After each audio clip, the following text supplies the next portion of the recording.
എല്ലാവർക്കും നമസ്കാരം. Sreekrishna divine YouTube ചാനലിലേക്ക് എല്ലാവരെയും സ്വാഗതം ചെയ്യുന്നു.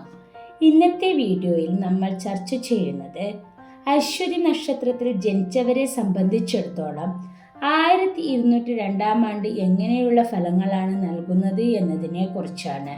1202 ആണ്ട് ചിങ്ങമാസം 1-ാം തീയതി മുതൽ 1202 ആണ്ട് കർക്കിടകം 32-ാം തീയതി വരെ, അതായത് 2026 ആഗസ്റ്റ് 17 മുതൽ 2027 ആഗസ്റ്റ് 17 വരെയുള്ള ഒരു വർഷക്കാലത്തെ ഫലമാണ് ചിന്തിക്കുന്നത്. ശനി ഇപ്പോൾ 12-ലൂടെ ഗോചരം ചെയ്യുകയാണ്. വ്യാഴം 3-ൽ നിന്നും മാറി 4-ലൂടെ ഗോചരം ചെയ്യുകയാണ്. 2026 ഒക്ടോബർ 31 വരെ വ്യാഴം ഇവർക്ക് 4-ലൂടെയാണ്. അതിനുശേഷം 5-ലേക്കും, പിന്നെ 2027 ജനുവരി 24 വ്യാഴം 4-ലും, 2027 ജൂൺ 25 ശേഷം 5-ലും, 2027 ജൂൺ 2 വരെ ശനി 12-ലും ശേഷം ജന്മത്തിലും, 2026 ഡിസംബർ 5 വരെ രാഹു 11-ലും ശേഷം 10-ലേക്കും, 2026 ഡിസംബർ 5 വരെ കേതു 5-ലും അതിനുശേഷം 4-ലുമാണ് ഗോചരം ചെയ്യുന്നത്. അശ്വതി നക്ഷത്രക്കാർക്ക് ഈ വർഷം ഗുണദോഷ മിശ്രഫലത്തിൽ ഗുണാധിക്യമാണ് ഉണ്ടാകുക. കർമ്മരംഗത്ത് പുരോഗതി, സാമ്പത്തിക ഗുണം, പുതിയ ഗൃഹം ഉണ്ടാകുക എന്നിവയും അല്പം ദേഹാരിഷ്ടവും ഫലം ആണ്. സ്ത്രീകൾക്ക് സ്വയം തൊഴിലിൽ പുരോഗതി ഉണ്ടാകും. ഈ വർഷം അശ്വതി നക്ഷത്രക്കാർക്ക് കർമ്മരംഗത്ത് പല പുതിയ അവസരങ്ങളും വന്നു ചേരാൻ സാധ്യത കാണുന്നു.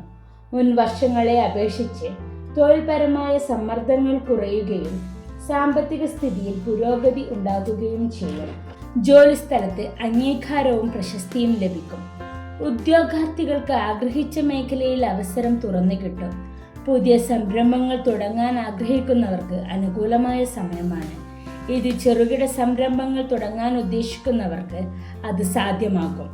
അതിന് ആരുടെയെങ്കിലും സഹായത്തോടു കൂടി ആരംഭിക്കാനും ചെറിയ തോതിലുള്ള ധനനേട്ടവും ഒക്കെ വന്നു ചേരുന്ന കാലഘട്ടമാണ്.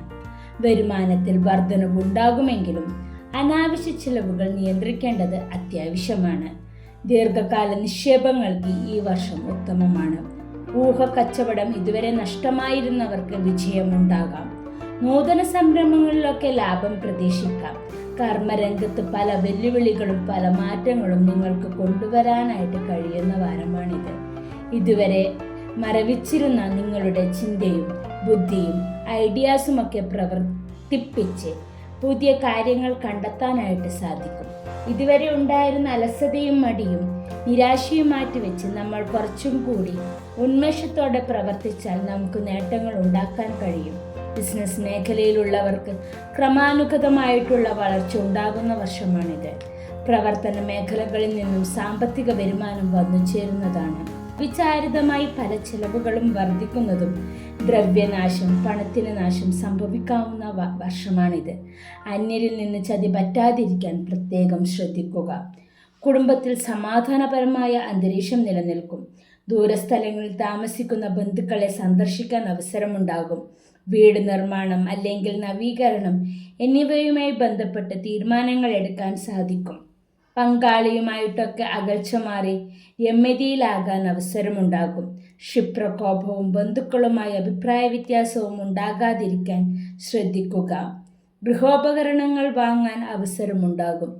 മത്സര പരീക്ഷകളിലും പ്രവേശന പരീക്ഷകളിലും പരാജയം നേരിട്ടവർക്ക് വിജയം കൈവരിക്കാൻ സാധിക്കും. പുതിയ വിഷയങ്ങൾ പഠിക്കാനും പുതിയ കഴിവുകൾ ആർജിക്കാനും താല്പര്യം കാണിക്കും. വിദേശത്ത് പഠിക്കാൻ ആഗ്രഹിക്കുന്നവർക്കും ഉന്നത വിദ്യാഭ്യാസത്തിന് ശ്രമിക്കുന്നവർക്കും ഈ വർഷം അനുകൂലമാണ്. പ്രതീക്ഷിച്ച കോഴ്സുകളിൽ പ്രവേശനം ലഭിക്കാൻ സാധ്യത കാണുന്നു. ഇടയ്ക്കിടെ ഉണ്ടാകുന്ന മാനസിക അസ്വസ്ഥതകളോ അലസതയോ ഒഴിവാക്കാൻ യോഗയോ ധ്യാനമോ ശീലമാക്കുന്നത് നല്ലതാണ്. ഈ വർഷം ആരോഗ്യപരമായ കാര്യങ്ങളിൽ വലിയ ആശങ്കകൾക്ക് വകയില്ലെങ്കിലും ആരോഗ്യ കാര്യങ്ങളിൽ പ്രത്യേക ശ്രദ്ധ പുലർത്തേണ്ടതുണ്ട്.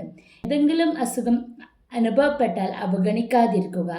സമയത്തു തന്നെ വൈദ്യപരിശോധന നടത്തി ആവശ്യമായ മരുന്നുകളും ചികിത്സയും സ്വീകരിക്കുക.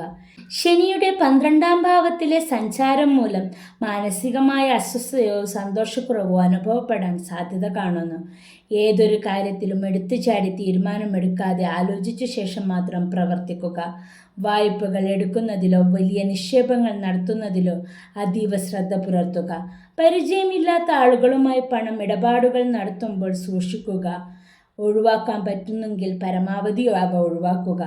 വാഹനങ്ങൾ ഉപയോഗിക്കുമ്പോൾ അശ്രദ്ധ ഒഴിവാക്കി സൂക്ഷ്മതയോടെ കൈകാര്യം ചെയ്യുക. ശനിയാഴ്ച ദിവസങ്ങളിൽ ശാസ്താക്ഷേത്രത്തിൽ ദർശനം നടത്തി നീരാഞ്ജനം അല്ലെങ്കിൽ എള്ളുപായസം വഴിപാടായി സമർപ്പിക്കുന്നത് ഉത്തമമാണ്. ഹനുമാൻ ക്ഷേത്ര ദർശനം നടത്തുന്നതോ ഹനുമാൻ ചാലിസ ശ്രവിക്കുന്നതോ ഹനുമാൻ സ്വാമിയെ സ്മരിക്കുന്നതും ഉത്തമമാണ്. ചൊവ്വാഴ്ചകളിൽ സുബ്രഹ്മണ്യ സ്വാമി ക്ഷേത്ര ദർശനം നടത്തുന്നതും യഥാവിധി വഴിപാടുകൾ നടത്തുന്നതും ഉത്തമമാണ്.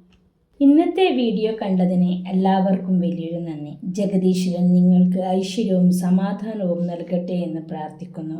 ഈ വീഡിയോ ഇഷ്ടപ്പെട്ടെങ്കിൽ please like, share and subscribe my channel. നിങ്ങളുടെ വിലപ്പെട്ട അഭിപ്രായങ്ങൾ കമൻറ്റ് ചെയ്യുക. പിന്തുണയ്ക്കുന്ന എല്ലാവർക്കും നന്ദി.